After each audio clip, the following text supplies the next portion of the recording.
Fundamentals के बारे में बात करते हैं। गौतम त्रिवेदी नेपियन कैपिटल के हमारे साथ जुड़ रहे हैं। Gautam, good morning. ET now स्वदेश पे गुड आपका मॉर्निंग। स्वागत है।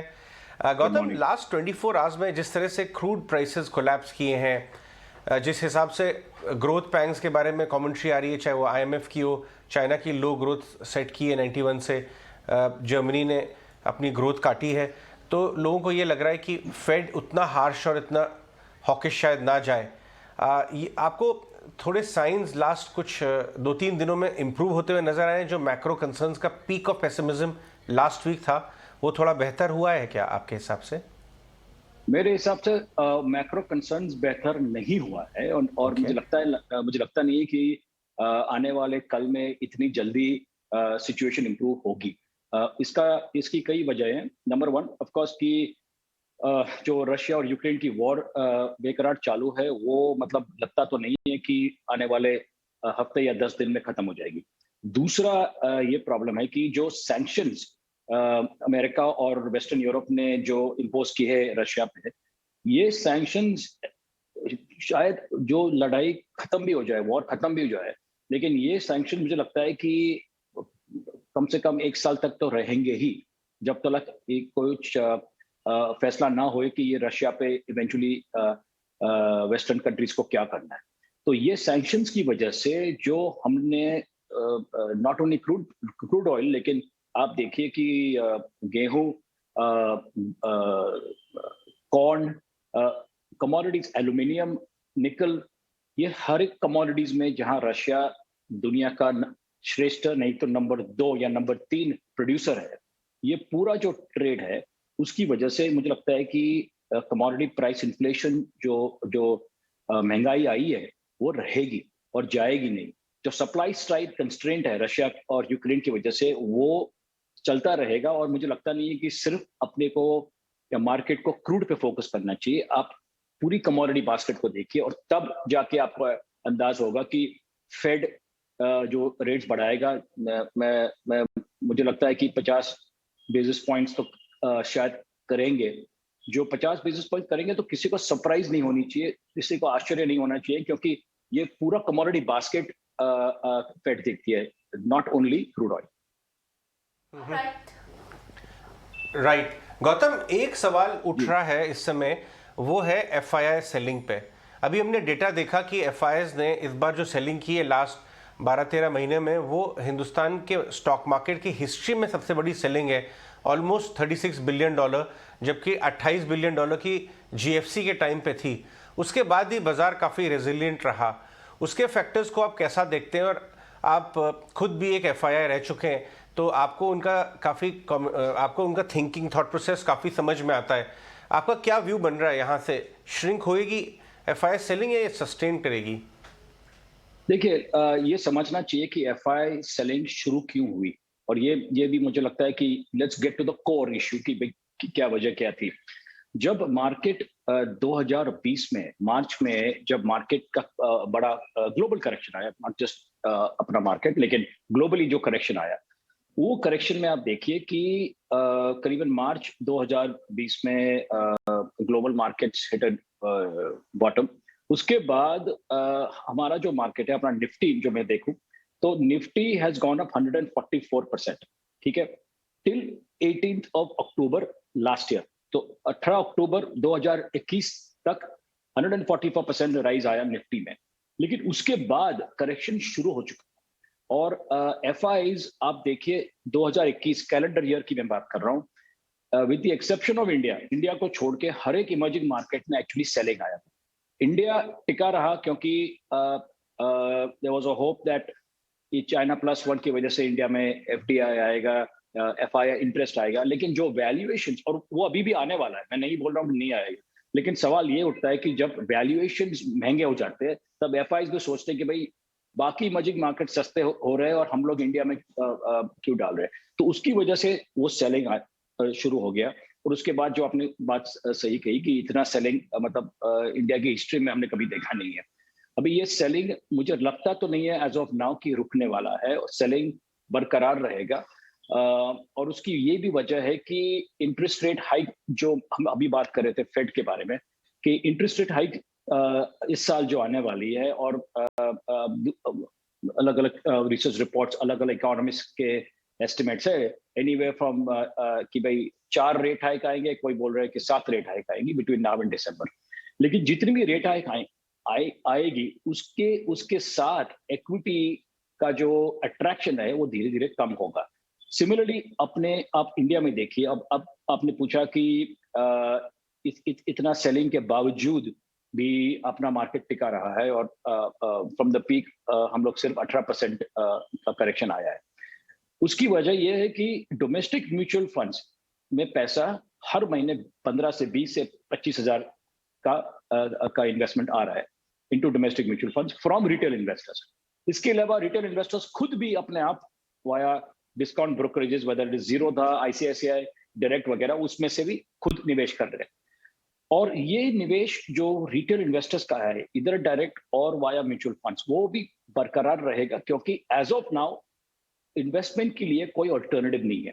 आप स्टेट बैंक ऑफ इंडिया का 3 साल का एफडी देखो, प्री टैक्स, मैं बोल रहा हूँ, प्री टैक्स आपको 5.25% मिलता है। भाई प्री टैक्स जो 5.25% मिलता है, तो टैक्स के बाद शायद पौने 4%, depending on which tax bracket you are इन।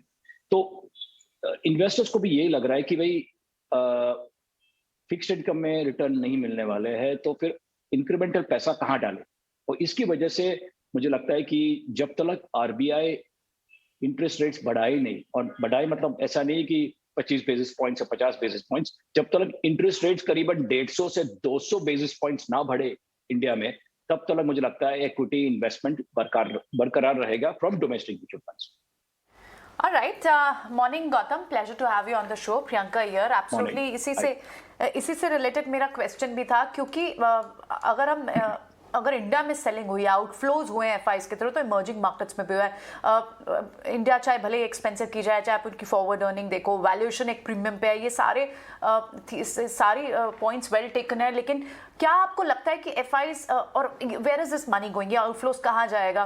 क्या लगता है आपको कि कहीं ना कहीं आप शायद एक बॉटम फिशिंग करने की कोशिश, आप खुद एक एफआईज का एक रुख समझ सकते हैं, एनालाइज कर सकते हैं कि जिस तरह की 2 बड़े सेक्टर्स आईटी और बैंकिंग, उनमें जिस तरह की बाइंग हम देख रहे हैं, वॉल्यूम्स जो देख रहे हैं, आपको लग रहा है कि शायद FIIs have started turning buyers? मुझे नहीं लगता है कि अब तक they have started turning buyers. उसकी वजह यह है कि उनकी तरफ से सेलिंग खत्म नहीं हुआ है, और कुछ स्टॉक्स में यहाँ तक ये मतलब टेक्निकल रीजन भी है। फॉर एग्जांपल आईसीआईसीआई बैंक देख लीजिए, आईसीआईसीआई बैंक का जीडीआर 3.5-4% डिस्काउंट पे चल रहा है। एडीआर की बात कर रहा हूँ, डिस्काउंट पे चल रहा था टू द लोकल। तो उसकी वजह से लोग यहाँ, एफआईज की बात कर रहा हूँ, जो हेज फंड्स इन पर्टिकुलर जो है, वो लोकल आईसीआईसीआई बैंक के शेयर को शॉर्ट कर रहे थे और एडीआर खरीद रहे थे। तो कुछ स्टॉक्स में जो जहां का ओवरसीज लिस्टिंग है, वहां पे वो आर्बिट्राज प्ले चल रहा था। लेकिन मुझे लगता है कि एफआईज को इंडिया में रिटर्न करने में थोड़ा और वक्त लगेगा। India is an attractive market. In fact मैं आपको एक और इंटरेस्टिंग स्टेटिस्टिक्स में आपके साथ शेयर करता हूँ। ये है कि if you look at the BSE 500 universe, मतलब जो बीएसई के 500 स्टॉक्स है, उसमें से 95 स्टॉक हैव करेक्टेड 40% और मोर, 40% से ज्यादा उनकी करेक्शन हुई है। 95 स्टॉक, 394 स्टॉक में करेक्शन 20% से ज्यादा हुई है। मतलब आप समझ गए, 20% से ज्यादा, almost 80%, 80% of BSE 500 stocks have corrected 20% or more. इसका क्या मतलब हुआ? The definition of a bear market is when a stock or a index corrects 20% or more. मतलब 80% of the BSE 500 is already in a bear market. So मेरा कहने का ये मतलब है कि मार्केट धीरे धीरे अट्रैक्टिव लगने लगा है। हमारा फंड तो एक्चुअली नया है, and the good news is कि हम लोग अभी इन्वेस्टमेंट शुरू कर रहे हैं, इसलिए हमारा टाइमिंग ऊपर वाले की दुआ से अच्छा ही है। बट रियलिटी में ये है कि जो करेक्शन आ चुका है, और मुझे लगता है कुछ क्षेत्रों में अभी भी करेक्शन थोड़ा और आएगा। लेकिन हैविंग सेड दैट, मुझे लगता है कि market is starting to get attractive for sure. आप देखिए एशियन पेंट्स में, उदाहरण दे रहा हूं आपको, एशियन पेंट्स, आप कभी सोच सकते थे कि 26 से 27% करेक्शन आएगा इतने बड़े और इतनी बड़ी कंपनी में, लेकिन इसके बावजूद भी आ गया है because of crude oil prices. तो ऐसे कई स्टॉक्स है जिनका नाम मैंने I don't want to take the names, but आप समझ रहे हो मैं क्या बोल रहा हूँ कि if you have 80% of the BSE 500 in a bear market, so this cannot be a better time than to start at least looking at the market. ठीक है गौतम, मेरा एक बिल्कुल स्ट्रेट फॉरवर्ड सवाल है, आपको बाजार क्या इस समय ओवर वैल्यूड लगता है या फेयर वैल्यूड लगता है? अगर ये ओवर वैल्यूड वाली कैटेगरी में है तो ये फेयर वैल्यू कब होगा? फेयर वैल्यू मुझे लगता है कि अभी भी वक्त है, और उसकी यही वजह है कि फेड ये हफ्ते क्या डिसीजन लेती है with respect to interest rate hike, मतलब 25 बेसिस पॉइंट्स हो या 50 करती है, नंबर वन। और दूसरा, फेड की कमेंट्री क्या है। जब अमेरिका में महंगाई has hit a 40-year high, मतलब ये Fed is obviously monitoring this on a daily, weekly, monthly basis. तो ये जो रेट हाइक्स आने वाली है उसका इम्पैक्ट पूरे विश्व में पड़ेगा, इंडिया में पड़ेगा, इमर्जिंग मार्केट्स में पड़ेगा। तो इसलिए आई वुड से कि जो आपको इन्वेस्ट करना है, बिकॉज यस वैल्यूएशंस काफी करेक्ट हो चुके हैं, आप धीरे से इन्वेस्ट कीजिए, पूरा इन्वेस्टमेंट, पूरा निवेश आज मत कीजिए।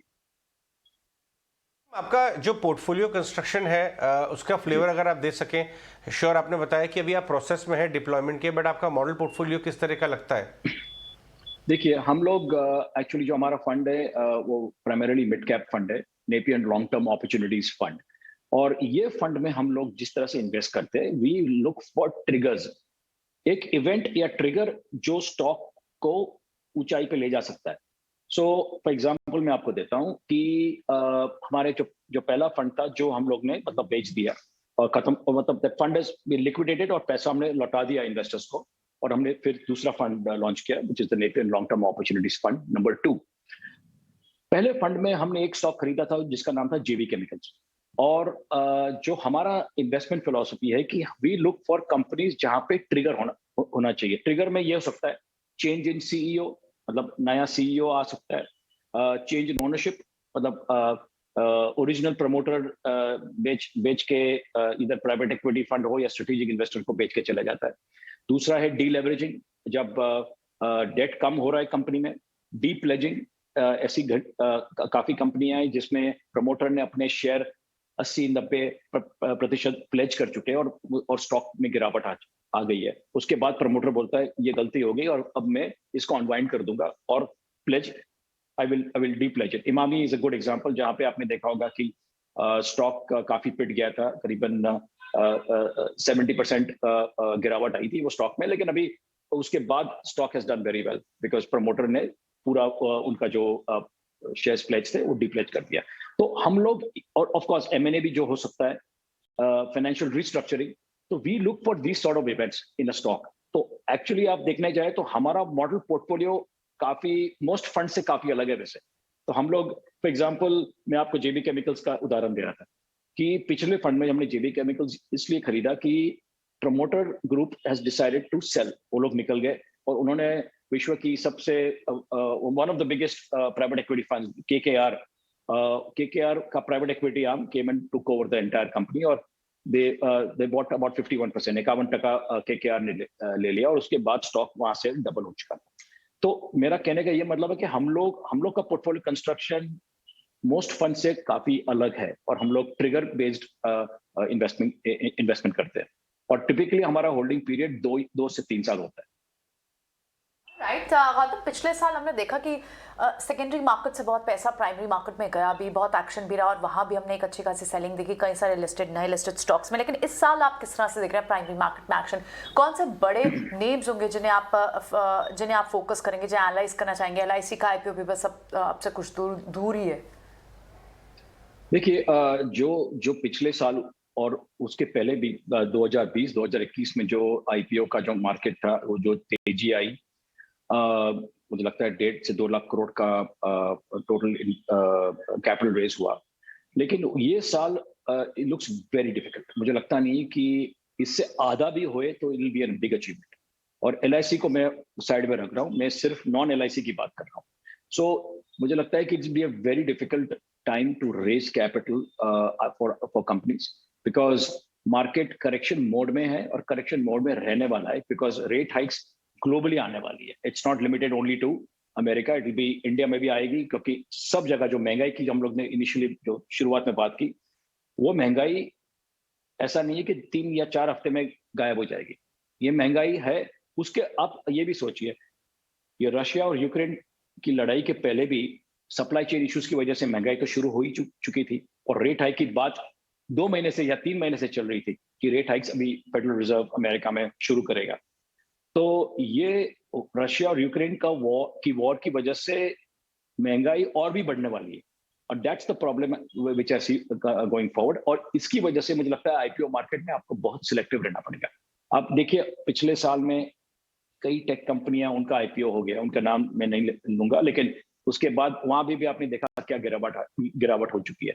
तो ये टेक कंपनीज का वैल्यूएशन, मुझे लगता है कि investors have to be very careful कहाँ वो डाल रहे पैसा, बिकॉज वहां पे भी there is a big correction which is going on, and उसकी वजह से माय सिंसियर एडवाइस इज कि आप tech, in particular new tech की बात कर रहा हूँ, not IT services, new tech में जरा संभल कर रहिए।